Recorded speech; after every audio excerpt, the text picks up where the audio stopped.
All right, folks, welcome back to the channel. I know it's been a hot minute, but I was actually in Romania for the last 2 weeks working an esports event. I was actually working the first qualifier for the first ever Counter-Strike 2 major. If you're into esports at all, you know what I'm talking about. If you're not, sorry. I do know there is a little bit of crossover. I actually saw some people who are watching the CS2 qualifiers actually recognize me from disc golf, so a little bit of crossover there perhaps. But anyway, I haven't recorded any content in a while because of me being out of the country for a while. But I decided to come out here and film a video at Muni because we recently had the City Mobile Championships here, and they actually had kind of a special layout at Muni, which is actually still in place. So I kind of want to come out here and play it. I didn't get to play it beforehand because I was out of the country, but it's still got the baskets and all the layout in place. And so I thought I'd come out here and check it out. And the first change to the layout that they used for the City Mobile Championships is actually pretty interesting. For the first time ever, we had a new pin placement for hole one. Hole one has typically been kind of just like a straight shot, 240 feet dead straight ahead. Maybe you go big spike hyzer, maybe you can see like a forehand wide left, but instead they put the basket about 310 feet away to the left behind hole two's tee pad. And they didn't use hole two, we'll talk about that later. But it's about 310 feet and it's on this really thin peninsula. So there's a lot of OB in play surrounding the basket. And it's just a tougher hole by far. But kind of interesting because we've never really had a new pin placement for this hole. So it's, really cool. The road comes into play quite a lot as OB. You can kind of throw something at hole two's tee sign and have it break left if you want to just kind of play something safer, but it brings those two trees into play. You can kind of throw like a overstable flex shot over the road and kind of try to have it come in that way as well. So for this shot, I'm going to try to play a flex, kind of like an Annie that I chop over and try to have it fight back. This is with the Halo Aztec from Infinite Disc. Slightly overstable 10 speed, especially in the Halo plastic, gives a little bit more beef to it.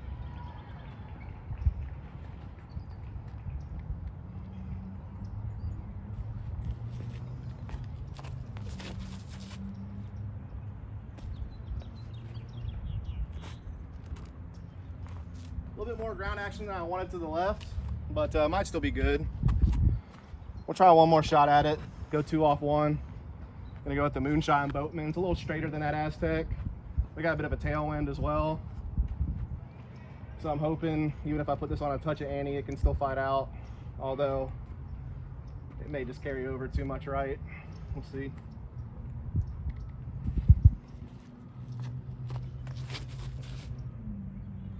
That's pretty good. Still got a little bit of a skip left than I wanted, but we'll show you the green when we get up there. It's pretty tricky. So this is a peninsula green I was talking about. You can see the road comes in like pretty close on this left side of the green, and the trees kind of block the right side of the green. So it's definitely a tougher shot. I definitely could have pulled something over even more right now that I'm kind of up here and I'm looking at it. But the first one skipped way left and stayed in bounds. The second one, a little straighter disc, actually gave me somewhat of a reasonable putt. Kind of around the edge of circle one. I'm not gonna lie, I'm a little rusty. I didn't get like any practice while I was in Europe. There was like no courses or baskets or anything in Romania where I was at. So I haven't really touched the disc in a couple of weeks. So gonna be a little rusty, but just out here having fun, checking out this layout since I didn't get to check it out when it was here.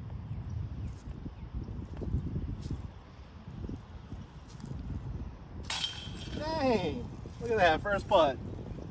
We take those, a little birdie action on the first hole. Let's move on. Hey, Goosies.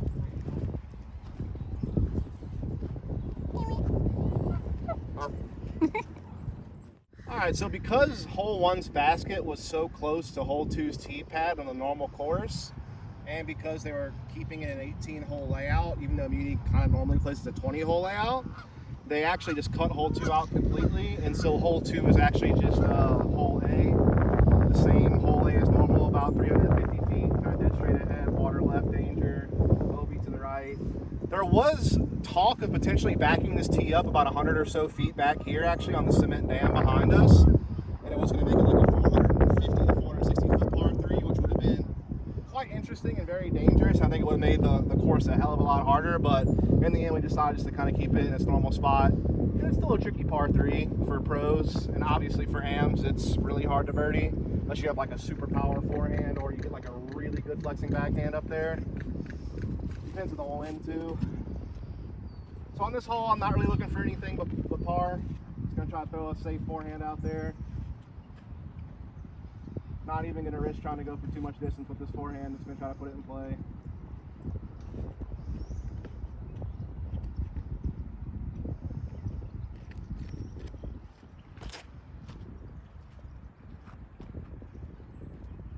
Yeah, I didn't put any flex or anything on that at all. Just played it pretty flat with something overstable. Just put myself in position to pitch up for par.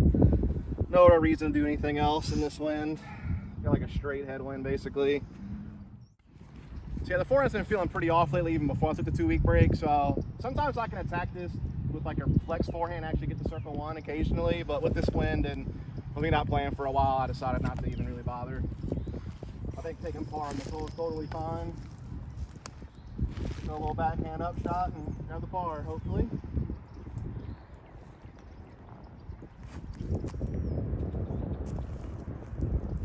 That's par. That'll be a par. 1 down through 2. That's Get the bird. It's an egret, I believe. Okay. Nature. Tracy loves her nature appreciation moments. And some of you on the comments like it too, so I'll leave it in. Anyway, now we're back to just normal hole 3, and we'll be on normal hole numbers until I think like hole 10 or 11 is where the numbers change up again, because we have a combined hole later. There's a couple of alternate pin positions as well that you may haven't seen on the channel in a while, but I'm sure they've been on the channel at some point. But anyway, hole 3, normal hole, 240 feet, water, left and deep behind the basket.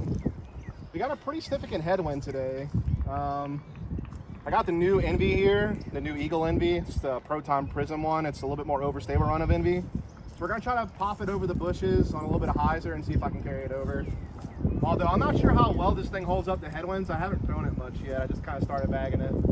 So this may not work out. Oh, this thing's about to pop something, son. Woo! You just got him a fish.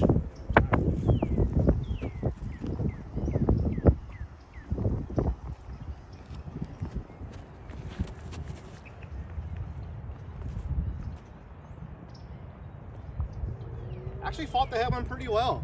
Like I said, it's like a more overstable run of Envy. I didn't put it as wide right as I wanted. I kind of wanted to go over the bushes, but I kind of went just left of them. But I still got the right side of the tree, which is good. So then another disc I've been working on, I've actually been messing around with the A2 a little bit. I like that it's lower profile than the zone, and it pushes a little further for me than the zone, and it's definitely more overstable than that. So I'm gonna kind of hit this one on some Annie and kind of throw a similar flight.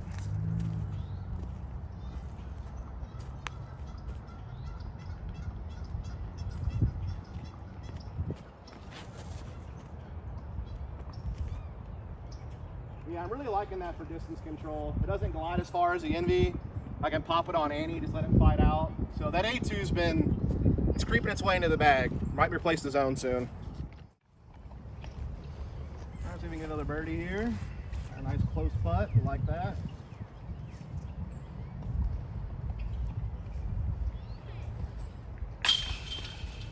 There we go, 2 down through 3. Love that. Move it on. Bird. All right, so now we're on hole 4. This is in the left pin position.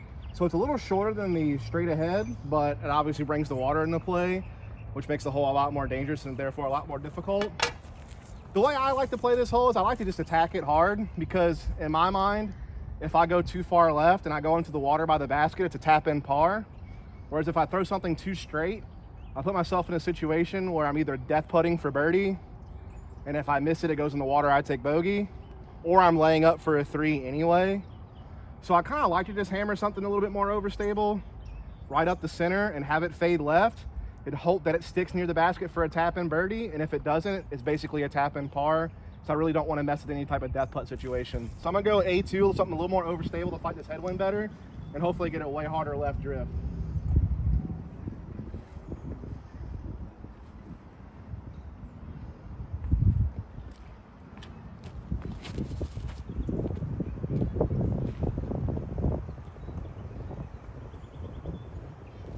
Short, didn't push it as far as I wanted, but it got that more left attack, so it got closer to the water. Go out the Envy, a little hyzer, let it drift towards the basket.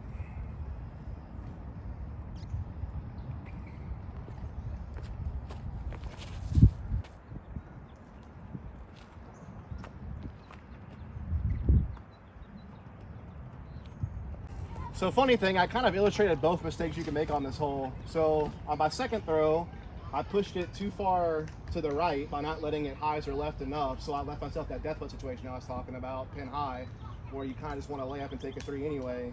Then on this shot, the first one where I was trying to attack the left-hand side, I gave myself the safer putt, but I didn't push it forward enough. So I still kind of took away the quote-unquote easier birdie opportunity, and also took away the guaranteed tap-in par if I would have went like pin high in the water or something like that. So gotta work for this birdie. With the headwind.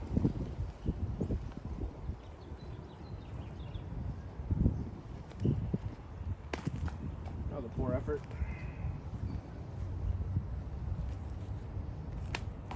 Oh well, tap in par. So now we're on hole 5. You'll notice since it's in the deep pin position this time, so you can see the little white stake, which is a short pin. It's about 300 feet. The long pin is basically just straight back and maybe slightly to the right, 360 feet. It plays longer than that too, because you can't really throw a straight line at the disc. You kind of have to throw something outside right and kind of play it on hyzer. So it probably plays closer to like 380, honestly. I don't have that kind of power, so I very rarely even get to circle 2 on this hole. I'm mostly just playing it for par. Just trying to put it out to the right-hand side, make sure I have an easy upshot for the 3. If somehow I happen to smack one perfectly and have a chance to putt, cool.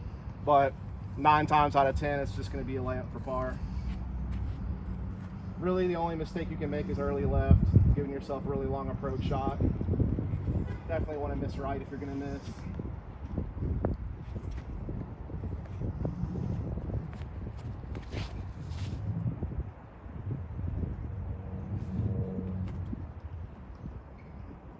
Yeah, so that's just like a pretty nice straight shot. It put me pin high, the short pin leaves me like a 60-foot approach shot, so not too shabby. Try a couple more actually. I've been kind of learning these Emperors. This is another Esplin Emperor, lighter weight, so actually probably a little less stable than the one I just threw, but I'm gonna try to throw this one a little bit on slight hyzer or just a little flatter. Maybe try to go a little bit more direct at the target.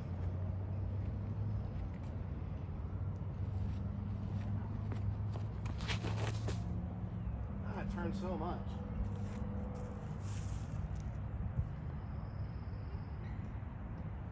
Not bad distance, but I don't know. I think I'm just yanking them over probably a little bit. That's been kind of my, y'all know, my backhands have been just pull over right a lot lately. Well, this hole, it's like you want to throw something overstable and flex it, so I feel like I need to kind of get over on it.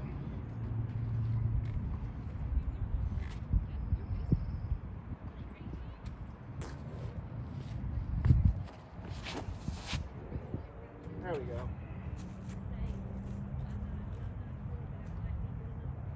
Probably similar to my first shot, honestly. Gonna be short, but an easy approach for par. All right, so my first shot's this one up here, actually. This is like just an overstable run of sword. It's like super domey sword. It's like a weird, like mutant. Most swords are understable or like just really straight. That one actually has some beef to it because of how domey it is and just whatever, the parting line, I don't know. I don't know much about how runs of disc work, but for whatever reason, that sword's more stable than any other sword I've ever thrown. Like even more stable than like some of those Tournament X swords and stuff. So, and it has a lot of glide. So it pushed pretty far. Still not circle 2, still a death putt with OB behind the basket. Last throw I threw was like flexing a Halo Emperor. Another just similar shot. And then the other Emperor just did not stable out. It's way over there. But these would all be just like kind of easy layups. But I run a couple of putts too for fun. But tournament play would definitely just be aim nice and low, slide it up there, just take my par.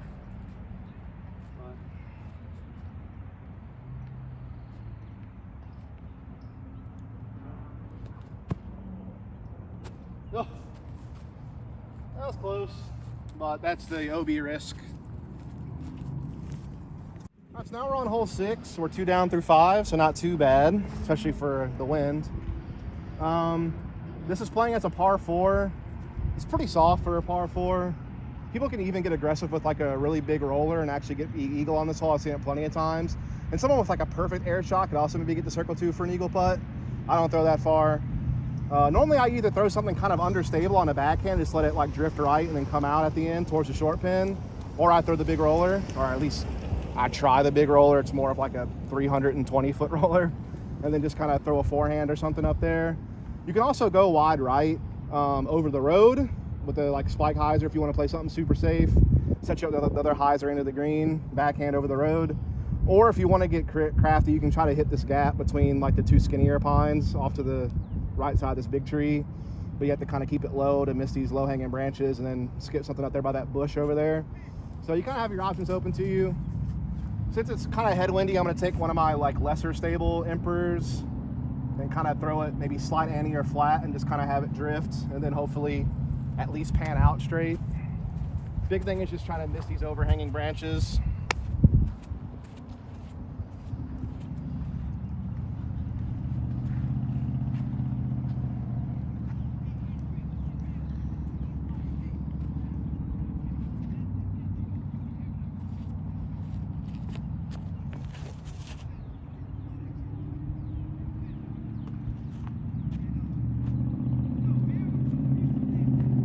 Didn't drift as right as I wanted. I probably could have trusted it a little bit more. I got scared of the headwind, but it's still in a position where I can get up and down. I'm gonna throw one roller for fun.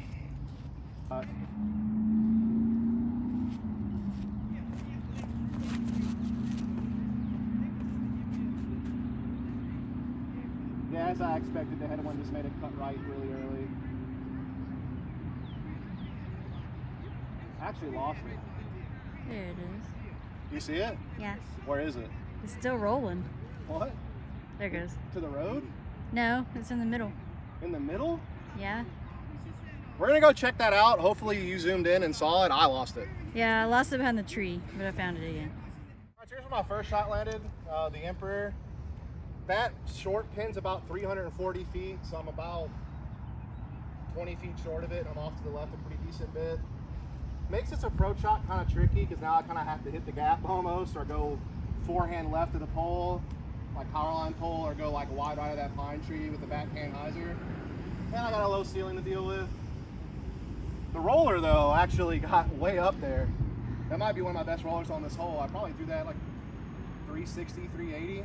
Pretty good for me. So that's like a way easy, just like kind of chip shot to get a birdie from there. I'm trying this A2 because it's got some stability to it, but it feels more comfortable in my hand in the zone because the zone's a little deeper. So I've been getting some cleaner releases on this disc. I'm gonna try to like flex it around the right pine tree and have it skip hard left is kind of the goal with this shot. Because it's pretty overstable, so it should be able to do that.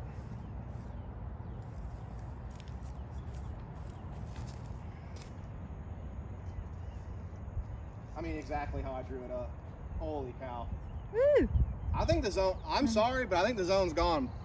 I've thrown the zone maybe my whole disc golf career, but my forehands lately with it have been feeling like really just not clean on the release. I think it's just because it's a little too deep for me. People probably think I'm crazy because the zone's not even that deep. Like the Harp is way deeper, the Zone OS is way deeper. But I've always liked lower profile discs for forehands, kind of like the Pyro or the Justice, even though the Justice is like super beefy. All right, so now we're at hole 7, the classic, just under 300 feet, dead straight ahead. Just play something wide right, have it crash in. It's kind of my goal on this hole. Definitely a par 3 you want to get on this course. We're doing pretty good. We're 3 down through 6, so not too shabby. Being a little rusty. Try to flex this Aztec a little bit.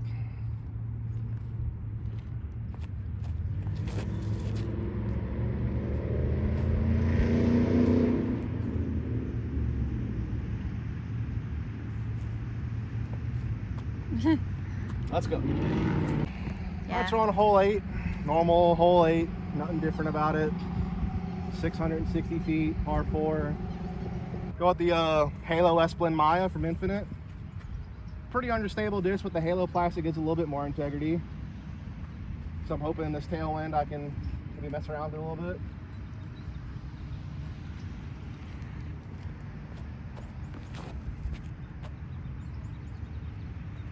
Yeah. A little nose up, but still pretty good. All right, so I threw it about 390 to 400 feet off the tee, which is pretty good for me. It does play slightly downhill, and I had a tailwind, so that certainly helped. Normally, I'm not throwing 400 feet on flat ground with neutral conditions.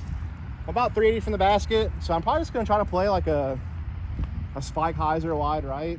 is probably my best play to get there. And yeah, that's gonna be the goal. Opto X Explorer, more overstay run of Explorer. Just try to pop it out there and see what happens.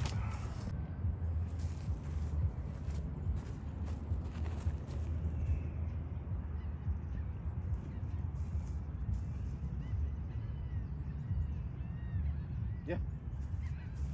You take those. Love that. A little scary. Didn't like that. Even worse. There we go. They all count, I guess, but that's pretty scary. Another birdie, though. Yeah. All right, so now we're on the Nemesis hole 9, 400 feet. I can't throw that far. Not neutral, flat ground. So I don't even really mess with it. I'm just gonna take an Emperor, make sure I don't overturn it into the parking lot right. Try to kind of just aim for that little bush / little power pole right there. Have it fade in left and just chip up for a par. That's always my strategy. Every now and then, if there's like a tailwind or something, I'll throw something a little more understable, try to push it a little further. But today it's kind of like swirly winds, so I'm not really trusting it.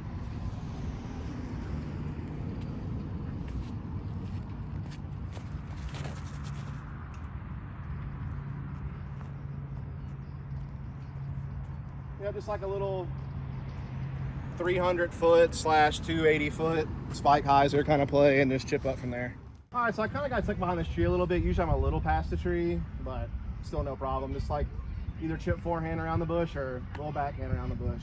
Either way, should be pretty routine. We're gonna go with the A2, kind of give it a test on the forehand up shots. Been liking it for flex backhand up shots.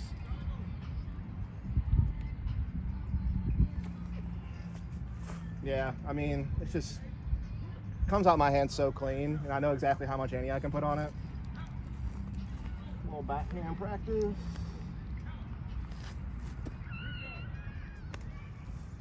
That's a little shorter than I wanted, but that's still well within circle 1. So the forehand I threw first is a tap in. So to challenge myself a little bit, we'll go from the putt from the backhand I kind of shorted.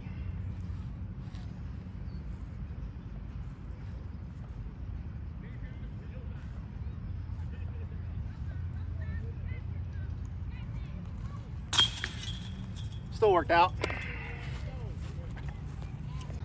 All right, so the other big change up here on this layout was to make it an 18-hole layout, since they cut out hole 2, is we combined 10 and 11 into like a 775-ish foot par 4. It's combined 10 and 11. The only OB is like this cement ditch that's far left, like this sidewalk doesn't play as OB or anything like that. It normally would play OB for normal hole 10 and all that jazz, but not for this combined hole. So basically, I don't throw far. This is a par hole, hopefully. I can't even guarantee I'll par this hole. It's a really hard hole if you're an AM. Even most pros were par in this hole, I feel like. Now, if you can somehow pure the gap and get like a 450-foot shot or so, you might set yourself up for an approach for birdie, but not me. So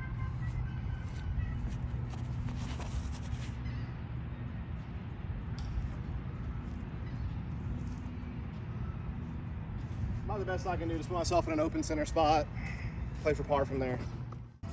Yeah, we're gonna go back and turn over. I don't like the forehand lately.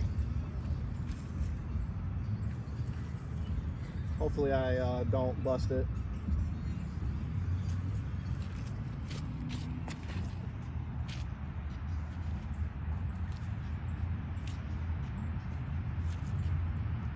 It's not a bad spot. It's probably like 250, 200 to the basket.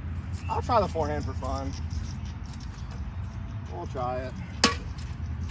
I need to eventually build confidence back in it. Go Emperor.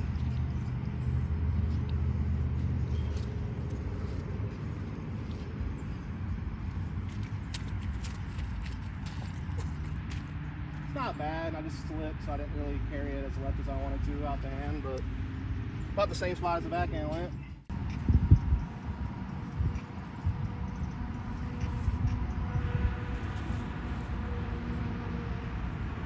That works.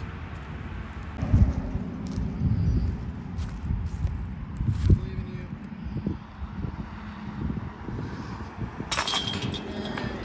Good job, Tracy.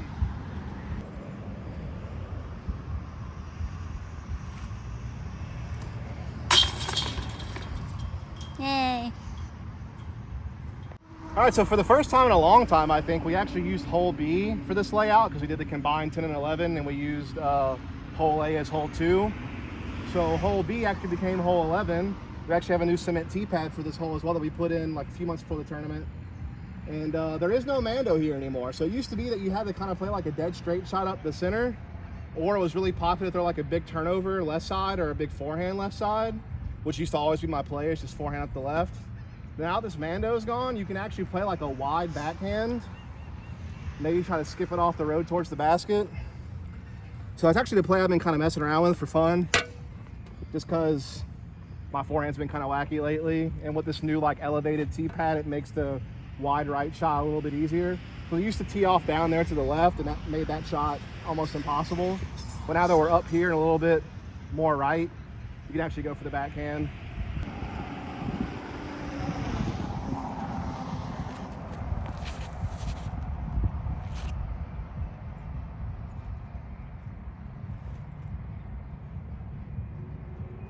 A little short, but not bad. It's about what I was hoping for.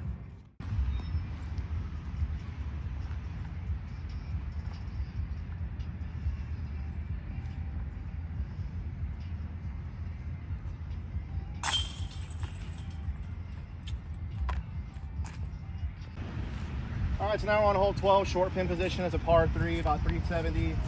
We got a headwind today. I can't throw a 370 anyway if there wasn't a headwind. So really all I try to do is just stay safe in the center and pitch up for par. Make sure I don't overturn something into the road right. Make sure I don't go left over the walking track.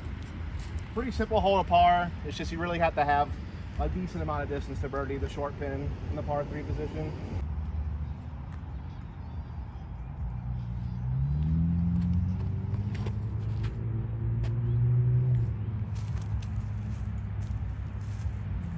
Just skip it up there. No problem. All right, so I actually got past the first tree, which I usually am kind of even with that first tree. Got to the second tree, but still pretty far. Easy par, we can try to give it like a long birdie bid.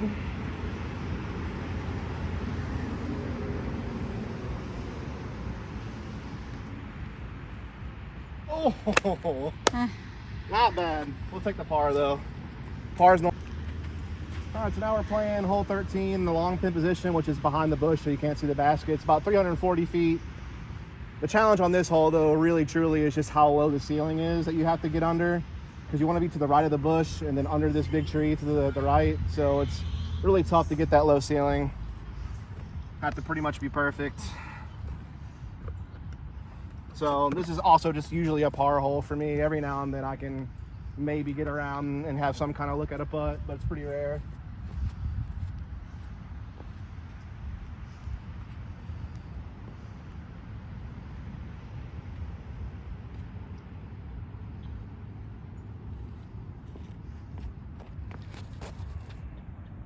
Yep, too high.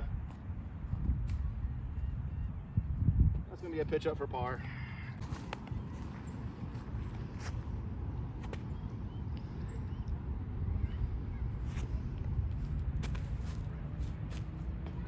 Yeah, pretty easy pitch up. All right, so now we're on hole 14. It's in a long pin position, which is pretty rare, but is what we use for com.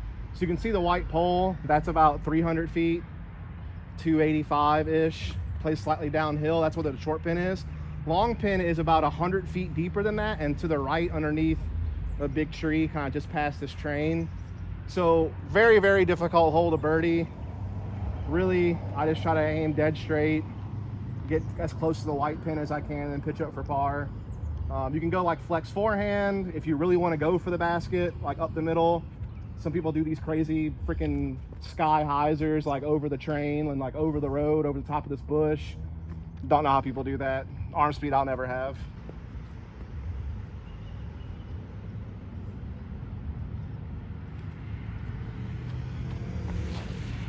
Oh, it's too turned over. That's okay though, it hit the wall for the train, bounced me left, so I can still get up and down for par from there. Little bump and run, try to aim a little low and short and let it skip up there.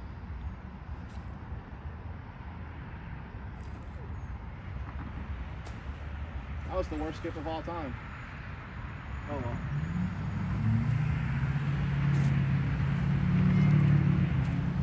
So it wasn't as bad as I thought. Instead of skipping right to the basket, just skip straight, but still not far at all.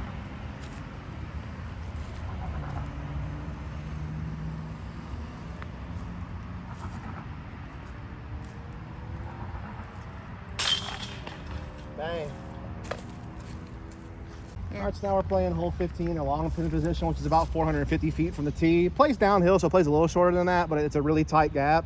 And also during the tournament, the ditch plate is out of bounds. There's actually like a twine OB line.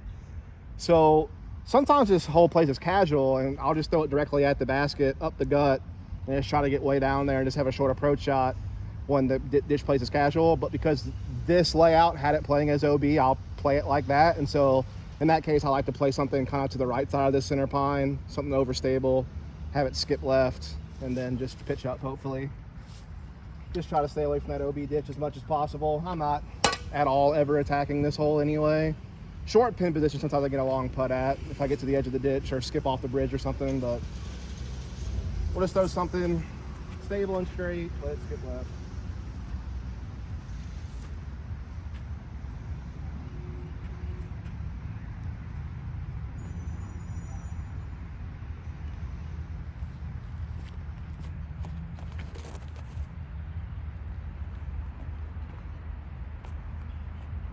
Slow down. Yeah, just like a perfect placement shot. Not trying to get too much distance, just get down there. And it flies a lot straighter. Easy tap in par. All right, so now we're on hole 16, 300 feet, plays pretty decently uphill, so maybe plays, I guess it's technically 280, 285, probably plays closer to 300, 310. Normally I play a forehand wide left because it's just so open over there, but again, my forehand's been really rough lately, so.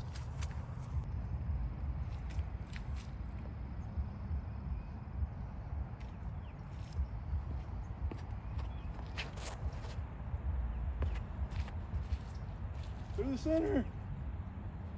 Well, that's short. All right, so left myself a good bit short here, and obstructed. Definitely got to go for the straddle putt.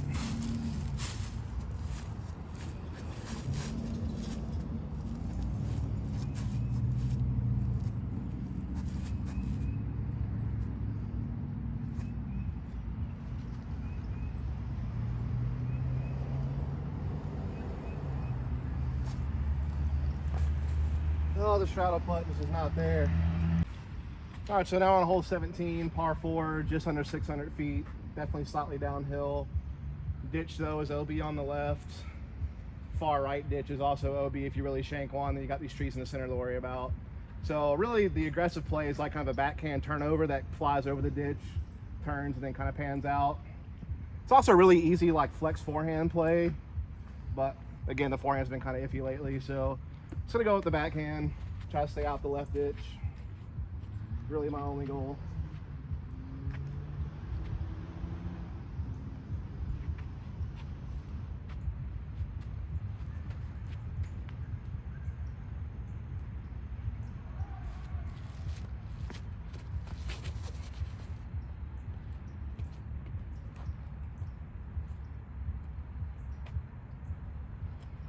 Nothing wrong with that. Not as much distance as I wanted, but still up there.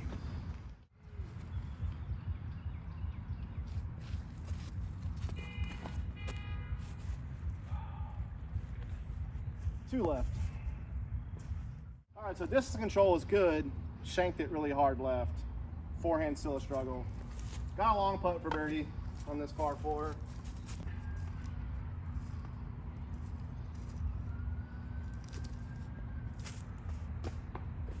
Well, hard is. All right, so now we're on hole 18, right around 400 feet, give or take 10 feet.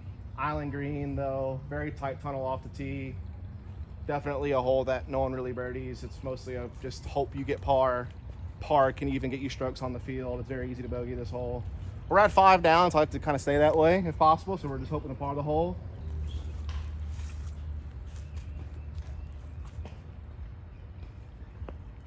Freaking squirrel raz over here. See these two things?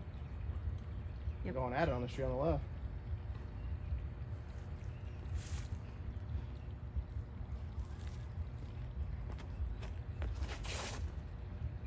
I'll hit that. I mean, Cool. all right, so I'm in literally the worst possible position.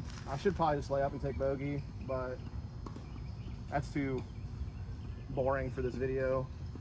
So I'm gonna go standstill, midnight prowl, understable mid-range, try to just kind of slightly patent pending / just try to turn it over. I was thinking flex forehand, but that branches are kind of in the way, so this left side's the most open. I'm not really feeling the hyzer forehand. So we're just gonna try to turn this thing over, hope for the best.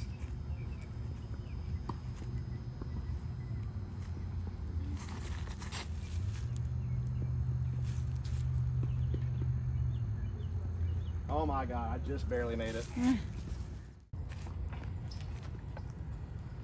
All right, meter off, see if we can get this. Tough footing though.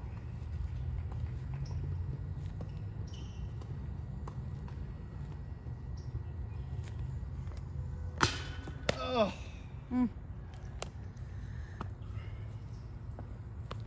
Well, that's going to do it here at Muni. Was bogey free until 18. Unfortunately, couldn't hit that long putt. So 4 under par though on this layout, not too shabby. It's a harder layout than normal. Apparently 4 under was rated somewhere around 960 during comm, so pretty solid for me. And not too shabby for being off for a couple of weeks. But hope you folks enjoyed the content. Be on the lookout for more. I got a couple tournaments coming up, so you'll see some practice rounds and tournament footage coming soon.